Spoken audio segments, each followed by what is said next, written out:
Hello students, today we are going to start the second topic of the first chapter of history. The name of this chapter is The Rise of Nationalism in Europe. Today we are going to start the second topic of this chapter. The name of this topic is The Making of Nationalism in Europe. यानी किस तरह से Europe के अंदर nationalism आया उसके बारे में हम पढ़ेंगे. Till the mid 18th century there were no nation states. क्या था कि 18th सेंचुरी तक मोनार्कियल सिस्टम चला आ रहा था, राजाओं का शासन था. तो 18th सेंचुरी तक यहाँ कोई भी नेशन स्टेट्स नहीं थी. यानी कि जो यूरोपियन सोसाइटी थी वहाँ पर क्या थी, डाइवर्सिटी थी. वहाँ पर जो है लोग क्या चाहते थे, पॉलिटिकल फ्रीडम चाहते थे. और डाइवर्सिटी किस किस तरह की थी, लोग अलग अलग तरह के थे, डिफरेंट लैंग्वेजेस यूज़ करते थे, जिसे आज हम जर्मनी, इटली और स्विट्ज़रलैंड के रूप में देखते हैं. उस समय क्या थी, ये जो जर्मनी था, इटली था या स्विट्ज़रलैंड था, these were divided into kingdoms. That time these were not nation states. Germany was also not nation state, Italy was not nation states. So these were divided into kingdoms. ये किस में बटे हुए थे, kingdoms में बटे हुए थे. डचेस एंड जो कैंटोन्स होते थे या रूलर्स होते थे इन टेरिटरीज़ पर शासन करते थे. जो ईस्टर्न एंड जो सेंट्रल यूरोप था वहाँ पर क्या थे, ऑटोक्रेटिक मोनार्क्स होते थे जो अपनी ही टेरिटरीज़ पर शासन करते थे. और इन टेरिटरीज़ के अंदर डिफरेंट तरह के लोग रहते थे. People belonging to different caste, colour, creed were living. यानी कि डाइवर्स टाइप्स के पीपल यहाँ रहा करते थे. And they did not see themselves as sharing of collective identity और कॉमन कल्चर. यानी कि उनका कोई कॉमन कल्चर नहीं होता था. यानी कि एक नेशन स्टेट की बात नहीं करते थे. They were totally different. They had different notions. After often they even spoke different languages and belong to different ethnic groups. यानी कि वो अलग अलग भाषाएं बोलते थे और वो अलग अलग एथनिक ग्रुप से बिलोंग करते थे. उनका रिलीजन भी अलग अलग था. तो जो हैब्सबर्ग एम्पायर था, जो ऑस्ट्रिया या हंगरी पर जो शासन कर रहा था, उदाहरण के लिए वो एक पैच वर्क था many different reasons of and peoples का. यानी बहुत सारे अलग अलग रीजन्स का, स्टेट्स जिसे आज बोलते हैं हम, या लोगों का एक क्या था, पैच वर्क था.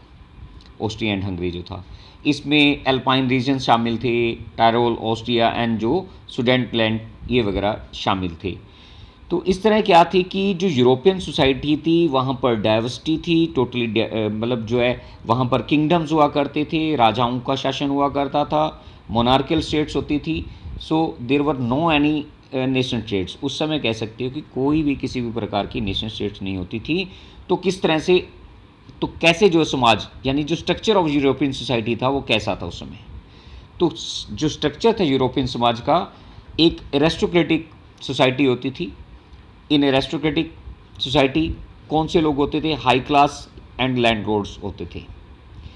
उनकी जो पॉपुलेशन होती थी वो कम होती थी. दे वर लेस पॉपुलेटेड. यानी कि उनकी जो पॉपुलेशन थी वो कम थी, बट वो डोमिनेट कर रहे थे. ये बाकी जो सोसाइटी थी उन पर डोमिनेट, यानी शासन इन्हीं का होता था. और वो सभी जो राइट्स थे इंजॉय करते थे, इंडिविजुअल फ्रीडम को इंजॉय करते थे, डोमिनेंस को इंजॉय करते थे, प्रॉपर्टी के राइट्स को इंजॉय करते थे. मतलब उन्हें फुल फ्रीडम थी. एरिस्टोक्रेटिक पीपल यानी जो रिच पीपल होते थे, अमीर लोग होते थे, वो उस समय क्या करते थे, शासक हुआ करते थे, रूलर्स हुआ करते थे. दूसरा जो समाज का, यूरोपियन समाज का जो स्ट्रक्चर था, वो जो दूसरा वर्ग था वो पिजेंट्री का था. यानी किसान लोग.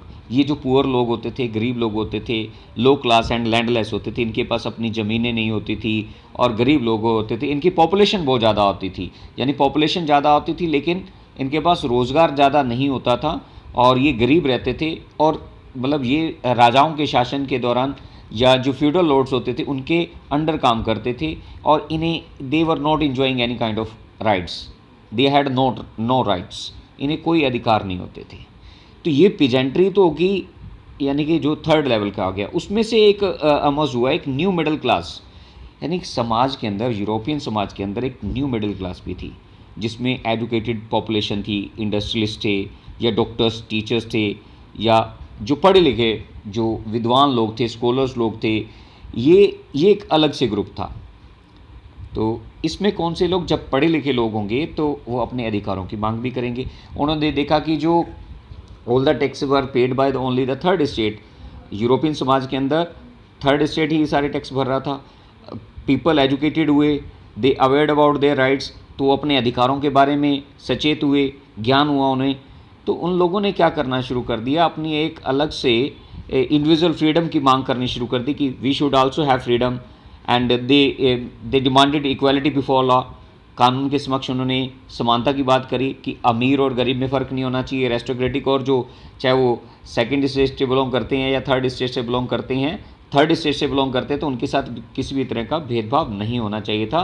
गवर्नमेंट बाय कंसेंट होनी चाहिए, मतलब गवर्नमेंट बाय कंसेंट का मतलब यहाँ पर उनका था कि यहाँ पर उन्हें they should be given right to vote, यानी the rulers should be elected, यानी रूलर्स को चुने जाना चाहिए।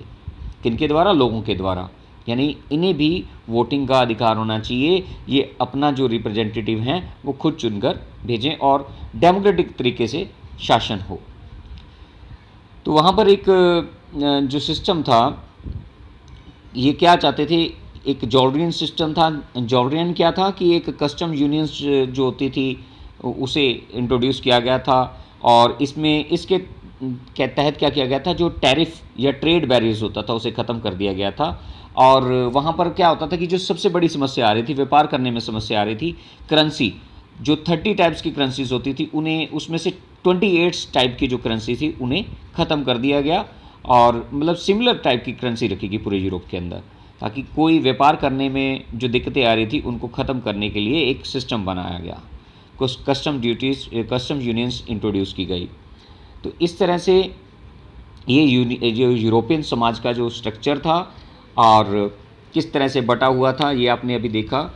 तो आपको पता चला कि इसमें 3 बातें निकल कर आई कि जो एरिस्टोक्रेटिक पीपल थे, जो पावरफुल एरिस्टोक्रेसी थी, हालांकि उनकी संख्या कम थी, लेकिन जो मेजॉरिटी ऑफ द पॉपुलेशन थी वो was made up of peasantry, यानी किसानों से बनी हुई थी, लेकिन जो डोमिनेंस था उनके ऊपर वो एरिस्टोक्रेटिक पीपल का था। और जो उसके बाद क्या हुआ, जो थर्ड यानी न्यू मिडिल क्लास एमर्ज हुई, यानी एजुकेटेड पॉपुलेशन ऑफ इंडस्ट्रियलिस्ट या डॉक्टर्स और टीचर्स की, उन्होंने मांग की कि हमें भी इंडिविजुअल फ्रीडम होनी चाहिए, हमें भी कानून के सामने समान समझा जाना चाहिए, और जो गवर्नमेंट बनाई जाए वो उनकी अनुमति से, उनके परमिशन से, उनके कंसेंट से, और यानी उनके द्वारा इलेक्ट होने वाली गवर्नमेंट को ही शासन करने का अधिकार होना चाहिए। तो इन चीज़ों में, इसमें हमने इनके बारे में पढ़ा कि किस तरह से